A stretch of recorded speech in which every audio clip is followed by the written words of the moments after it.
Okay, let's set the scene. You're on the ice, you're at the blue line, play is just screaming towards you, and you see it, a clear trip. But the puck is loose, it's still sliding toward the opponent's net. You don't blow the whistle, you raise that non-whistle arm high, and for the next, I don't know, 5, 10 seconds, Mhm. it's just managed chaos. That Yeah. moment, that's what we're talking about today. It's maybe the ultimate test of a ref's cool.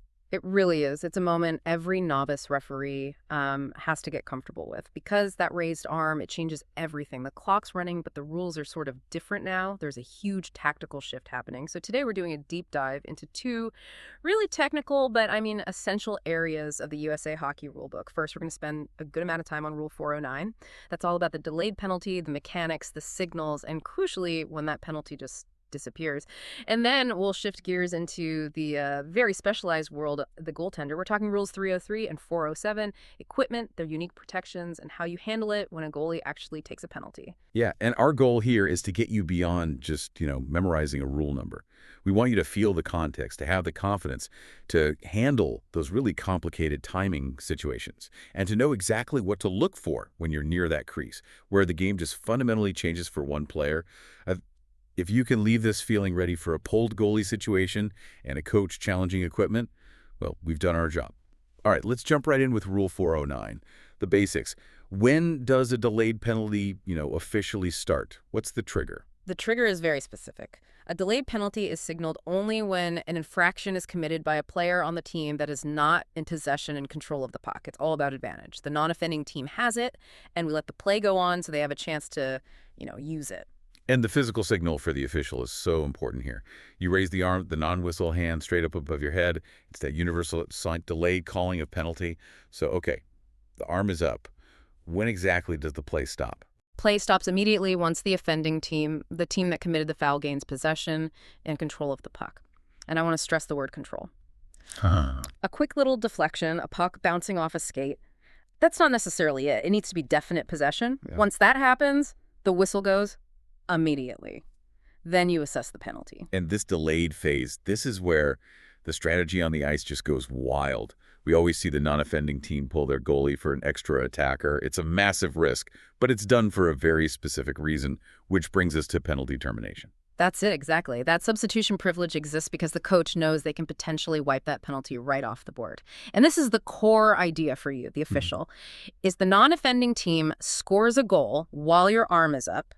Any minor or bench minor penalty that you are about to call is terminated, wiped out. Now, it's still recorded on the score sheet, the foul happened, but it is not served. That's just fascinating because it makes that whole offensive push worth it. It's not just a goal. It's like a get-out-of-jail-free card for the other team's mistake. Yeah. But we have to be super clear on the exceptions because this is where a new official can really get tripped up. The exception is absolute. Major penalties, misconducts, game misconducts, match penalties, they are never terminated by a goal. They have to be served in their entirety. The goal only forgives the minor part of an offense. Okay, let's run a scenario, an edge case.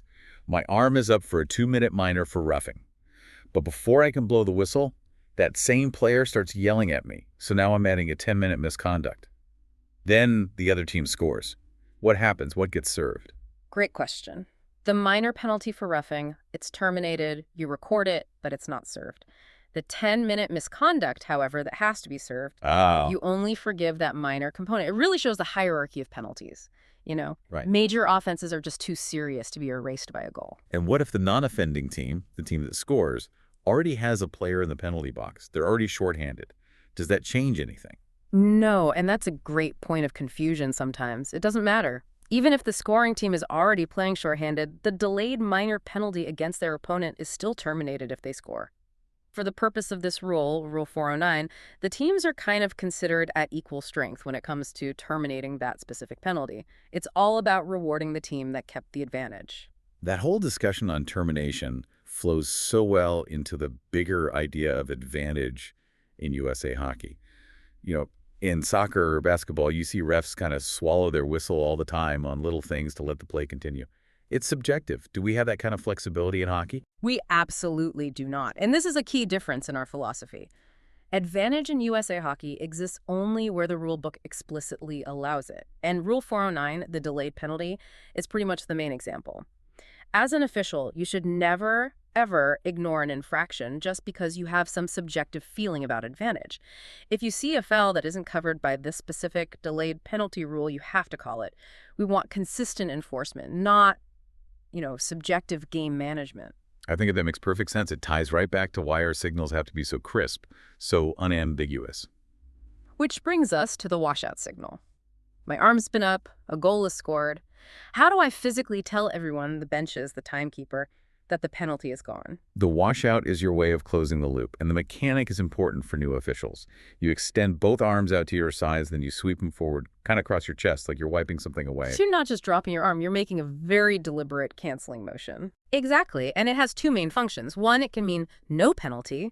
Maybe you thought you saw something but decided against it. But for this discussion, its critical role is to nullify that delayed penalty. The team scores, you point to the net to signal the goal, and then you immediately give the washout signal. It provides absolute clarity. No one's confused about whether someone's going to the box. Okay, let's switch gears. We're moving from timing rules to the most protected and maybe most regulated player on the ice, the goaltender. Rule 303 really lays out their special status. They follow all the rules, but their equipment, that's a whole different world. It is. They get these unique privileges because their position is so high risk. But with that privilege comes very strict limits. The main principle of Rule 303 is that all their gear, besides skates and a stick, must be made only for protection. They absolutely cannot use any kind of device or piece of equipment that gives them undue help in stopping the puck. It's about safety, not creating a wall. And before we get into the nitty-gritty of pad sizes, what are the non-negotiable mandatory safety rules for USA Hockey? Safety first, always. Goalkeepers have to wear HECC certified helmets and full face masks. The adult classification has an exception there, but for everyone else, it's mandatory. And this is huge. For all classifications below, adult neck laceration protectors are required. As an official, you have to see that. It's a critical safety check. Okay, now for the details that officials have to know inside and out, because this is what coaches are looking at when they're thinking about a challenge. The leg pads. Give us the breakdown on the dimensions and, more importantly, why those dimensions matter. They matter because a leg pad can't just become a solid barrier. So the leg guards can't be more than 11 inches wide at any point or more than 38 inches long. That 11-inch width is key. It's to prevent a goalie from basically just making the net smaller with their gear. We also look very closely at the knee strap pads. They can't be more than 1.5 inches thick, and they have to follow the curve of the goalie's leg. Why is that contouring part so important? Because if a goalie wears those straps really loose, the pads can flare out, and that blocks the space between the pads, what everyone calls the 5-hole. If you see a goalie whose pads are intentionally worn loose to cover that space, they're creating an illegal blocking surface. They're using protective gear as a competitive tool. So as the referee, if I see that during a game, say a goalie's thigh pad is riding way up, what's the procedure? It's not an automatic penalty, is it? No. Your first step is to instruct the goaltender to fix it right away before the next face-off. If they refuse or if the equipment just can't be corrected, then you assess a minor penalty for illegal equipment. And that gear has to be fixed or removed before they can play again. And what about when a captain comes to you and wants to challenge the equipment? That's a high-pressure moment, especially late in a close game. It is, and you have to be ready for it. If a captain challenges equipment, anything other than a stick, and that equipment turns out to be legal, the team that made the challenge gets a bench minor penalty for delay of game. Ah, so there's a risk involved. Exactly. It prevents coaches from just throwing out challenges to get a free timeout. And remember, if that challenge comes in the third period or any overtime, you have to stop play and do the measurement right then and there. All right, let's move from what the goalie wears to how they play. Their protection is all about where they are on the ice, right? Specifically in the crease. When are they untouchable and when are they basically just another skater? When they are in the goal crease, they have a huge amount of protection. Any action that messes with their ability to defend the goal, that's interference. And it has to be penalized, whether a goal is scored or not. You have to protect that space. But the second they decide to leave that blue paint, say, to play a puck behind the net, everything changes, doesn't it? Their special status changes, yes. When a goalie plays the puck outside the crease, they lose that specialized protection. They are subject to the same rules as any skater.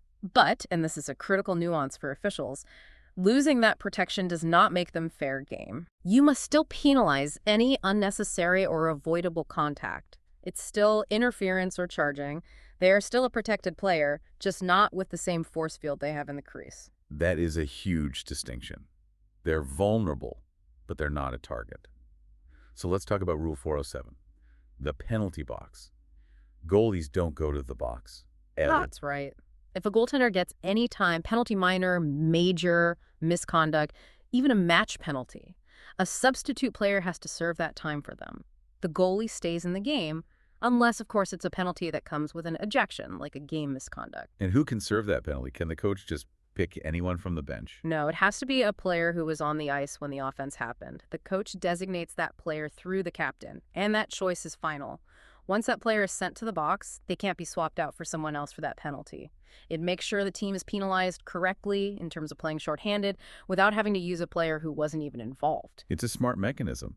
It upholds the penalty time that keeps the basic structure of the game, a goalie in the net, intact. Precisely. It's about delivering the consequence without creating, an unnecessary disruption to the game itself. This has been a really fast but deep look into some of the most complex rules on the ice. We've covered mastering that delayed penalty signal and the idea that a goal terminates minors, but never, ever majors or misconducts. That's Rule 409. Then we hit the super strict, dimension-based standards for goalie gear in Rule 303 and the unique way penalties are served under 407. What's really interesting is how these technical rules are all about safety and respect. As an official, you have to remember that you're a teacher. When you strictly enforce that 11-inch pad width, you're not just being picky. You are actively making sure that equipment is for protection, not for cheating. And in doing that, you're upholding the whole idea of player safety, fair play, and respect. Your consistency is what maintains the integrity of the game. It really all comes back to guaranteeing a safe and fair environment, no matter how big the pads are or how fast the play is moving. Absolutely. And that leaves a pretty interesting thought for you to take to your next game. We talk about how the advantage concept is so limited in our rules, right? It's to stop subjective calls. So if the rules are meant to be strictly enforced, not bent, think about this. How does your commitment to that rigid application, like the exact timing of the whistle on a delayed call, ultimately earn you more respect from coaches and players than if you tried to sort of manage the game's flow? That's the tension that's really worth exploring.